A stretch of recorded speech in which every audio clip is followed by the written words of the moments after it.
Morning everyone, Tony from Hearns here, part 3 of the YOKOMO SO build.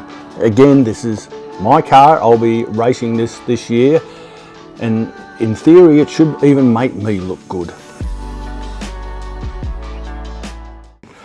Let's get on to it. On part 2 we got as far, most of the chassis is built. Rear shock tower, rear bulkhead, that's all ready. I stopped at the end of that section because the next section we've got here is building the transmission or the gearbox or whatever it is you want to call it. Everyone's got their own opinion on that. Now, I got a little carried away earlier getting all the stuff out ready to go, and I actually started work on it, which I probably shouldn't have done, but anyway, we'll blaze away. What I've done now, I've got the main diff gear, the outdrive is in, and I've got the little pin that goes through there. This is an absolute pain to get in most cars, trying to get that little pin through because you can't see. Let's get something to do some pointing. You've got to line it up with these notches on either side of the diff casing.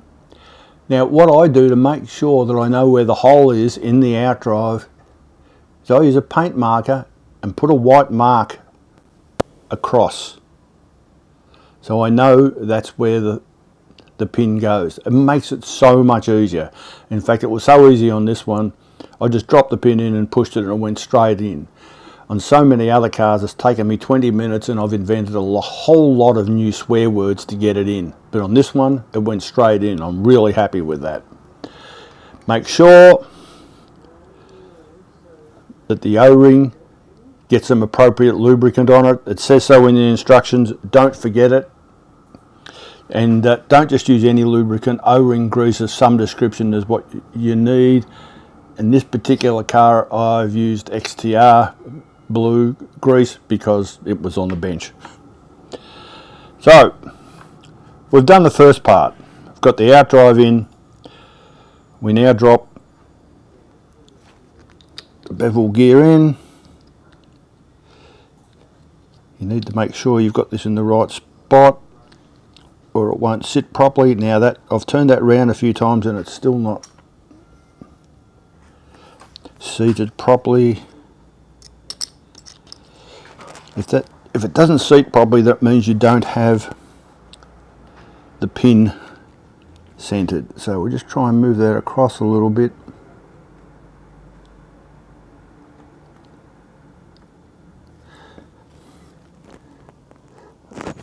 That looks better.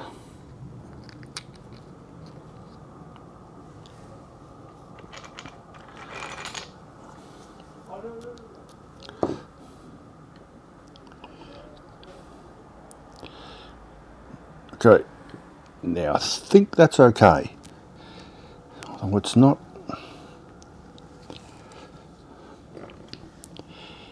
It's hard to tell when it's a car that you haven't actually built before. You don't know whether the top of the outdrive pin should line up with the bevel gear top.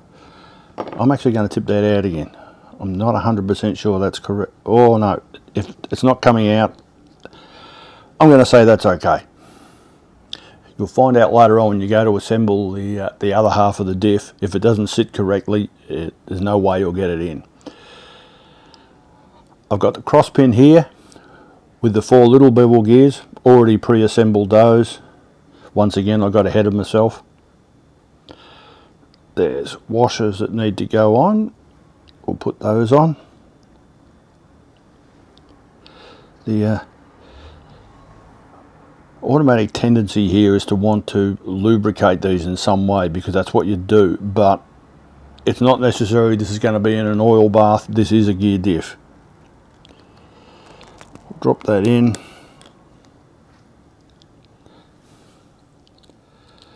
Just do a preliminary turn. Yeah, they're seated nicely.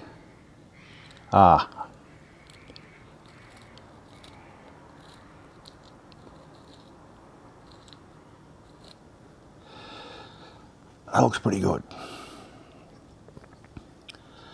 what I'll do is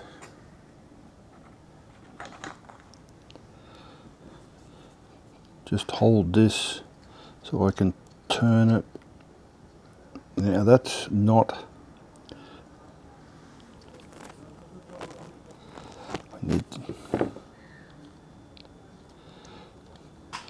I'm looking for a consistent turn here and it's not getting it. I'm going to lever that out.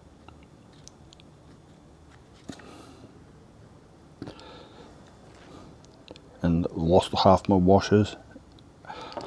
Now I think the reason I'm not getting a consistent turn is this isn't seated properly. I thought it was, so we'll try this again.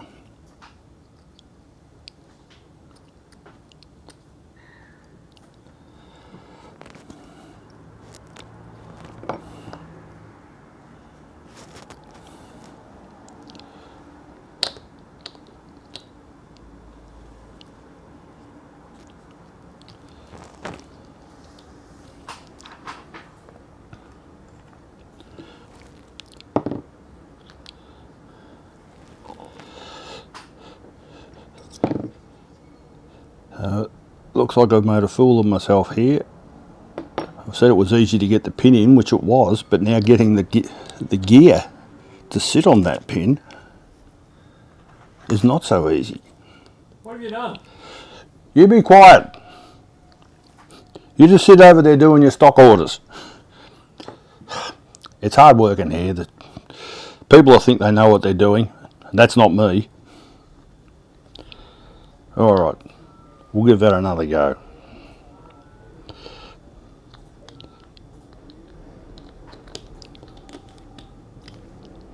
That looks better. Yep, confident with that. So we're now at this stage of the build. Now, the other side of the housing. O-ring, we'll get some of the blue O-ring grease.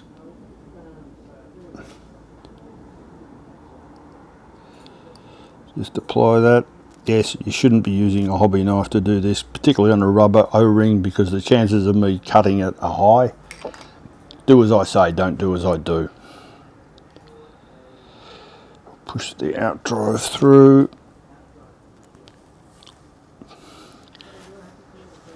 Now,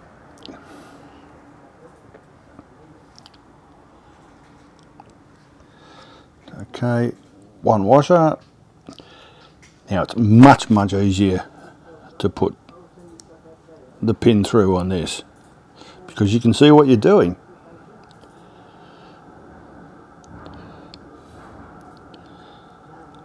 Where are we? Silly me, I didn't line it up with the notch. Just turn that around. I'm going to complain about the studio lighting here, it's not good. Even though we've got big lights and they're blinding me, I can't see what I'm doing.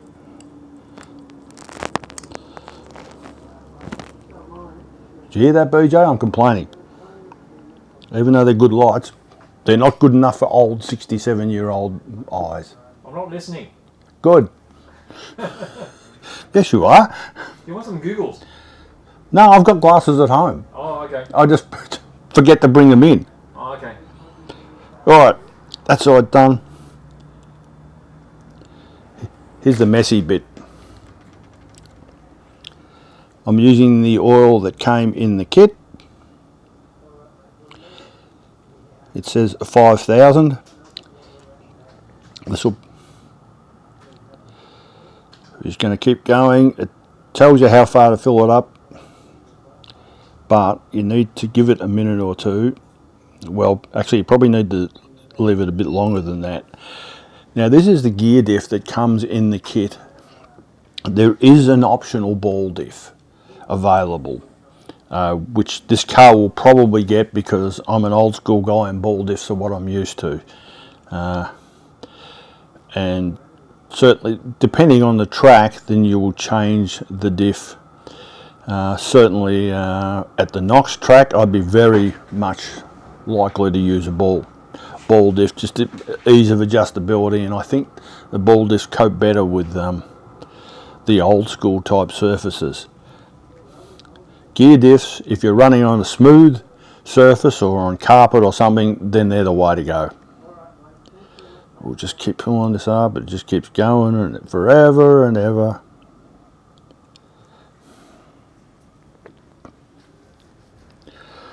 I'm going to let that settle for a bit. Now,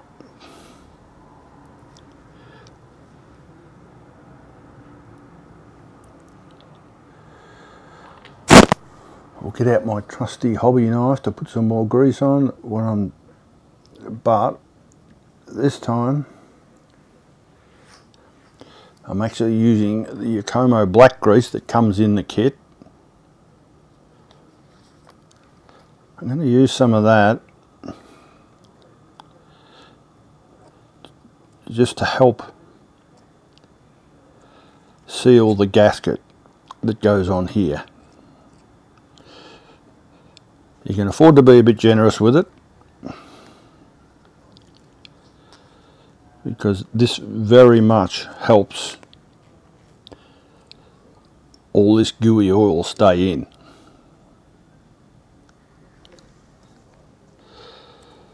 You can't moan and whinge that all the oil's leaked out of my diff if you haven't done this step. That's why they give it to you. So whack it on. You'll get a bit on yourself, well, you'll get a lot on yourself.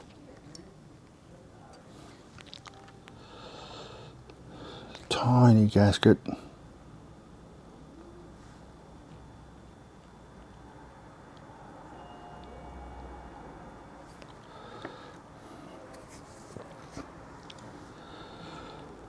Doesn't help when you've got big fat fingers like me. And this is a fragile gasket. Okay, that's good. Now I'm going to put some more on this side as well.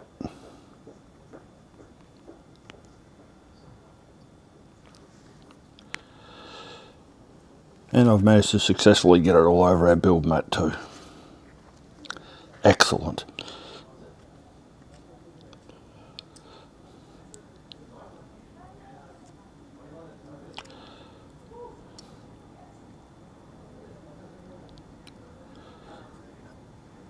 That's successfully covered everywhere I need, and all over myself as well. I'll just lean around to get a rag.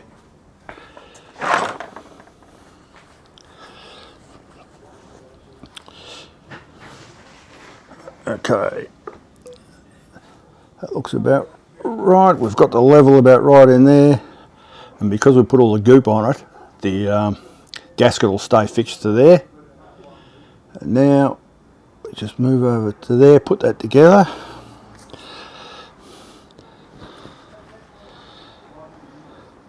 And there's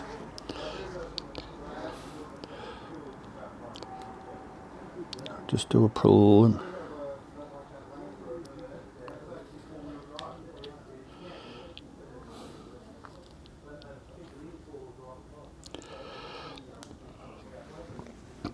That's all good. Well, it would be all good if I had remembered to put this in.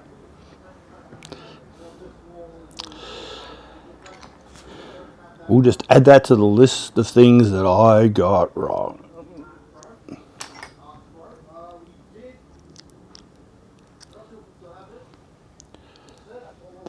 That's better.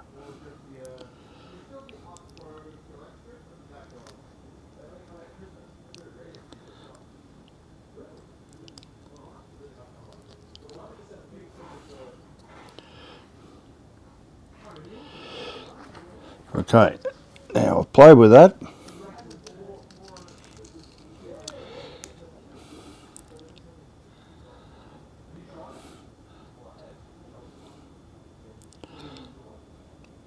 Not 100% sure that that's seated properly. That should sit down a little bit better.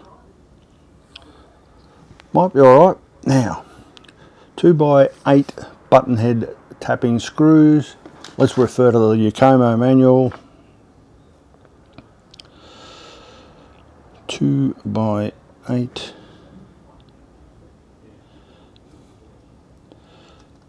I can't find them. M3s. Here I was saying in the last video I was getting used to this way of doing things, but now I can't find it. 2x4, 2x6.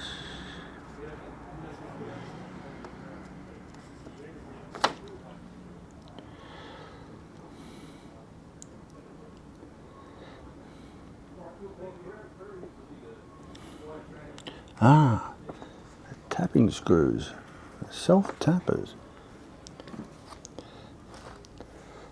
It's not really exciting for you watching this, is it? Let's have a look.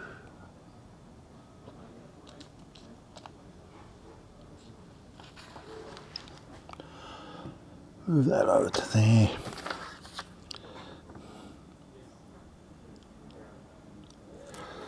I actually think these may be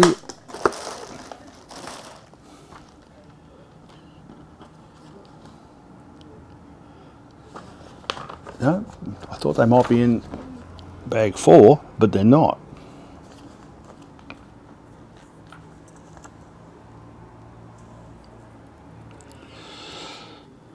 Reference again, M2x8, button head screw, bag 9.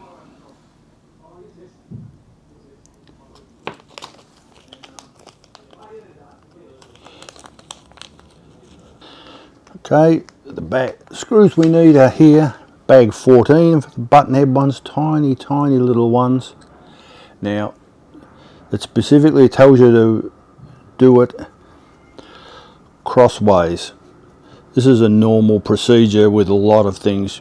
This is only a plastic diff side, and if you just wrench down on it hard, it will distort it. So you just get them started and then slowly go around crossways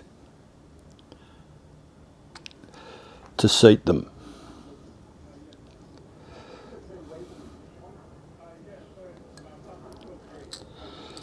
Just do a check there to make sure